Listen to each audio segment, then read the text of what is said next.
Hi everyone, thanks for listening to all my presentations. Today I'll be talking about Verapamil. Verapamil could be under different names: Kelan SR, Kelan DRC, Verilan PM, Apovirab SR, Dom Verapamil SR, Asoptin SR, Milan Verapamil, or River Verapamil SR, and so on.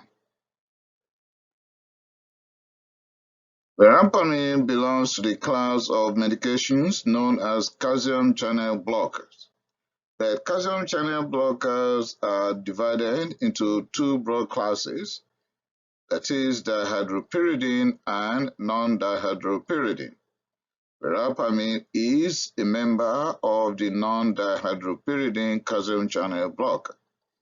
It is an anti-arrhythmic agent, also an anti-hypotensive agent, and an anti-angina agent. Uses of Verapamil. Verapamil is pretty useful in handling many medical conditions, and the list includes angina pectoris, Vasospastic angina, Atrial Fibrillation, Atrial Flutter, cocaine-induced chest pain, cluster headache prevention, Hypertension, migraine prophylaxis, supraventricular tachycardia, ventricular arrhythmias, and hypertrophic cardiomyopathy. Verapamil could appear in various forms: as an extended release capsule for 24 hours per oral as hydrochloride. We can have Veralan for that, and it could be in different dosages like 130 mg, 180, 240, or 360 mg. Generic form can also be under extended release capsule for 24 hours at dosage 100 mg to 360 mg. Verapamil can also come in form of solution for intravenous route as generic at 2.5 mg per ml. It could also appear in form of tablets per oral as hydrochloride. Kelan 80 mg DSC or 120 mg DSC will be examples here. Also, generic could come in form of tablets per oral as hydrochloride at 40 mg, 80 mg, or 120 mg. The tablet could also be in form of extended release per oral as hydrochloride, and in that case, we'll be talking about Kelan SR, that is slow releasing 120 mg, Kelan slow releasing 180 mg, Kelan slow releasing 240 mg, and generic 120 mg or 180 or 240 mg. Still under tablets extended release per oral, we can find Asystole slow release at 240 mg. Administration. Extended release tablets or capsules per oral should not be crushed. You can split Asystole slow release into two. For example, Asystole 240 mg. We have to administer Kelan slow release or Asystole slow release with food. We can give Veralan PM, that is a brand name, with or without food, with capsules content that could be sprinkled on applesauce and swallowed instantly without chewing. We must give generous water after ingestion of the applesauce. Intravenous route should be given over 2 minutes, but advanced cardiac life support suggests that giving it over 3 minutes would be appropriate. So, why not sticking to 3 minutes then? Immediate release per oral can be given with or without food. Adverse reactions. Anyone on Verapamil could come down with headache, constipation, gingival hyperplasia, AV block, hypotension, peripheral edema, or claudication. Adverse reactions could also include myocardial ischemia, that is heart attack, syncope, fatigue, dizziness, lethargy, insomnia, psychosis, skin rash, or diaphoresis. Still on adverse reactions, there could be blurred vision, tinnitus, polyuria, myalgia, flu-like syndrome, bronchospasm, extrapyramidal Parkinson-like syndrome, respiratory failure, seizures, ventricular fibrillation, or vertigo. Still on adverse reactions, the individual on verapamil could come down with urticaria, galatoria, gynecomastia, dyspepsia, diarrhea, impotency, and raised liver enzymes. What are the possible contraindications to the use of verapamil? Hypersensitivity to verapamil or any of the components of the formulation. If there is severe left ventricular failure or left ventricular dysfunction, no verapamil, please. In the phase of hypotension, no verapamil. And why that? Verapamil on its own could lead to hypotension when you are treating hypertension, or even if you are using it for any other reason, watch out for hypotension. In cardiogenic shock, no verapamil. In sick sinus syndrome without a functioning pacemaker, keep verapamil off the table. But in second or third degree heart block, and once the individual is having artificial ventricular pacemaker, then you have less fear. In Wolff Parkinson-White syndrome, don't give verapamil. In long Gannon-Levine syndrome, no verapamil. In anyone with complicated myocardial infarction, keep verapamil off the table. In bradycardia, no verapamil. In patients on ivabradine will slow the heart rate, so don't give verapamil. Also, in women taking flibanserin, that is women performance enhancer, don't give verapamil, please. Warning. Here we just need to remind ourselves of certain precautionary measures while placing that man or woman on verapamil. Or if you are on verapamil, then you have to be careful and listen to all these warnings so that you won't run into trouble with it, or you immediately contact your physician. Okay? Intravenous formulation is among the list of drugs or medications with heightened risk of causing significant harm when used in error. In other words, be careful, be extra careful that you are comfortable to use verapamil intravenously. Please be careful. Maybe you could double check with a pharmacist or a cardiologist in your jurisdiction. Cautiously transfer or cautiously convert from intravenous route to per oral or vice versa. Still on warning, avoid intravenous verapamil in children. Why that?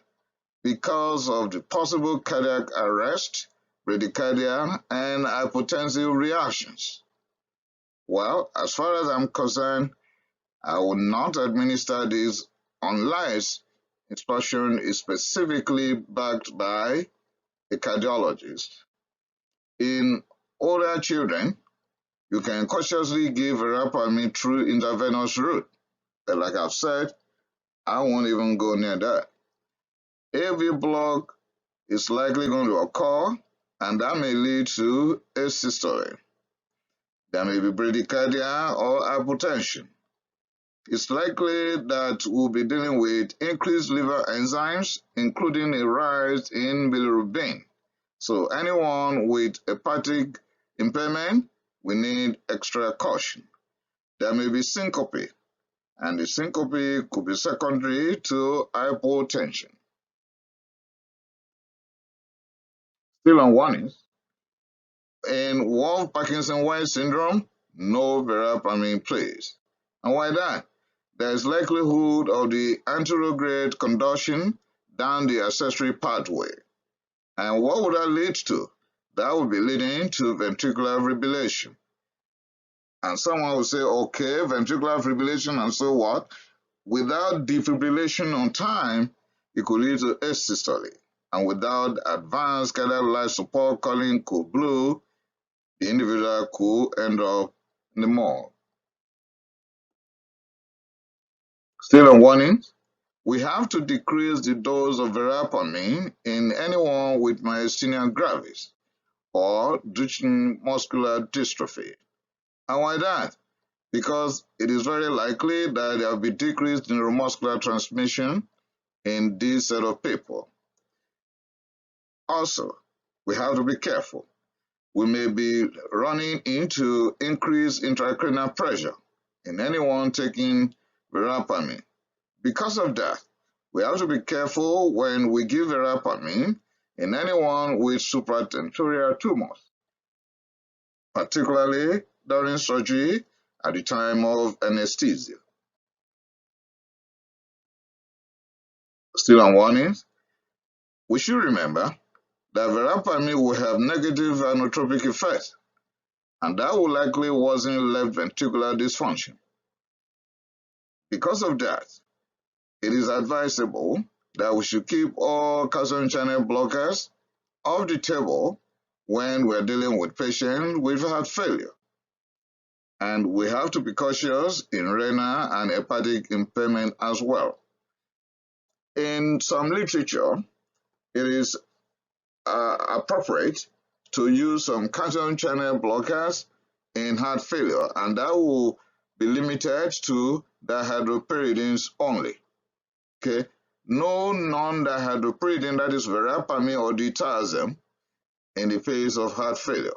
But some of us will be comfortable to do away with all calcium channel blockers in heart failure.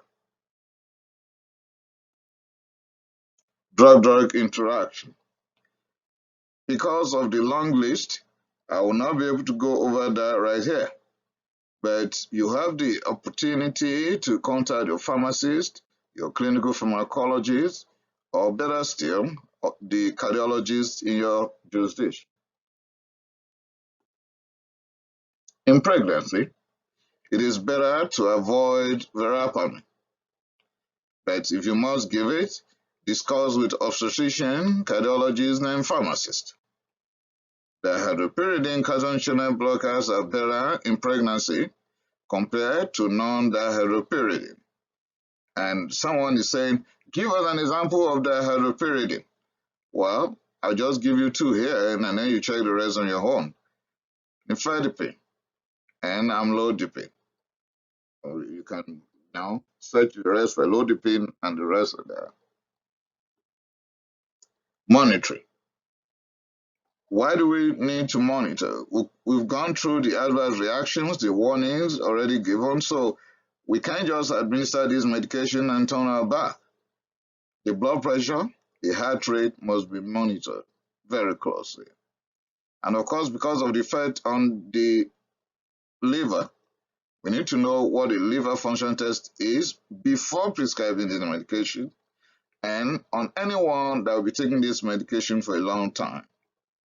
EKG should be brought and check the rhythm in the heart, because we can have AV block, we can have bradycardia now, and of course renal function test should be monitored. Mechanism of action. Verapamil inhibits calcium ion from entering the slow channels of the smooth muscle and myocardium during depolarization. It produces relaxation of coronary vascular smooth muscle and coronary vasodilatation. It increases myocardial oxygen in vasospastic angina, and that is why it is welcomed in pre-mental angina.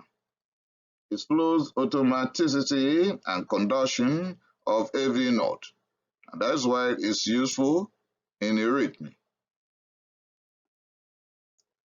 Few examples of situations where we could conveniently use verapamil are here. I'll just give 4, but that is not the end of the list.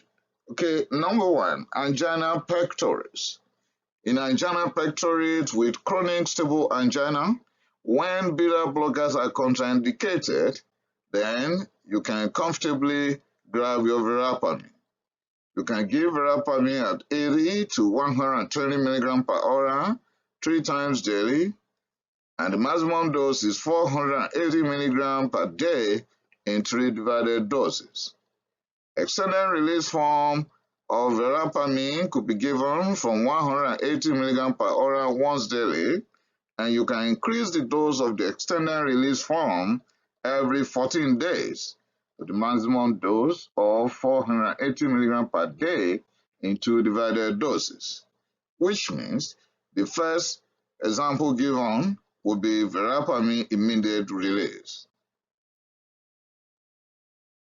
In atrial fibrillation or atrial flutter, you can use verapamil for rate control, but you could see that I bolded this and colored it red. When you are driving and you see red lights, it means stop. Please stop and read this. Be sure there is no Wolff-Parkinson-White syndrome. Be sure there is no Wolff-Parkinson-White syndrome.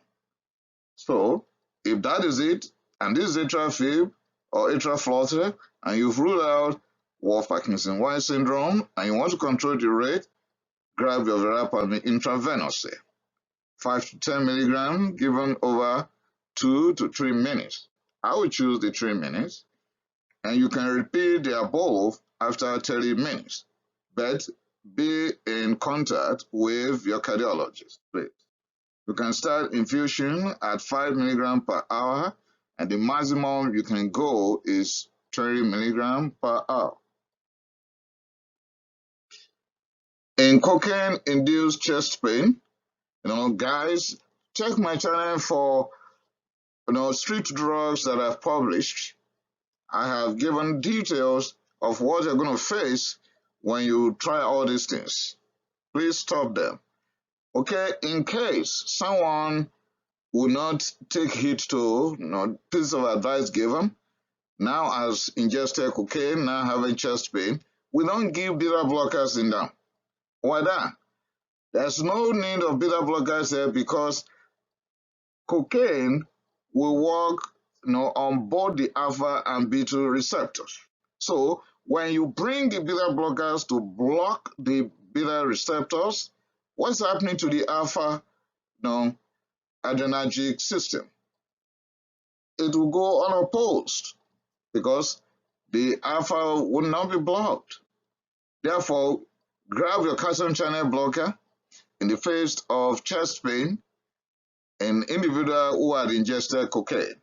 So here you can give your verapamil low dose at 2.5 milligrams intravenously over 3 minutes. You can repeat that dosage in the next 15 to 30 minutes if required. Prevention of cluster headache. For prevention of cluster headache, you can choose verapamil immediate release at 80 milligrams per hour 3 times daily, and you can increase the dose every 2 weeks to the maximum of 480 milligrams per day in 4 divided doses. Or you choose verapamil extended release at 120 milligrams twice daily, and you can increase the dose every 2 weeks to the maximum of 480 milligrams per day in 2 divided doses. And with that, I've come to the end of this presentation as per verapamil. But remember, this is a good medication that could save lives, but if you don't put into consideration the contraindications listed and all the warnings, this very helpful medication could kill very, very fastly. For example, someone with Wolff-Parkinson-White syndrome or children, and you give intravenously and you rush the dose, then or you give a very high dose, or someone with underlying cardiac anomalies like six sinus syndrome, or someone with AV block and no pacemaker, just rewind and listen to this presentation again. All this little stuff can lead to death when you use Verapamil. Thanks for listening. Remember to share this presentation. Remember to give thumbs up, pass your comment, and remember to subscribe. I appreciate it.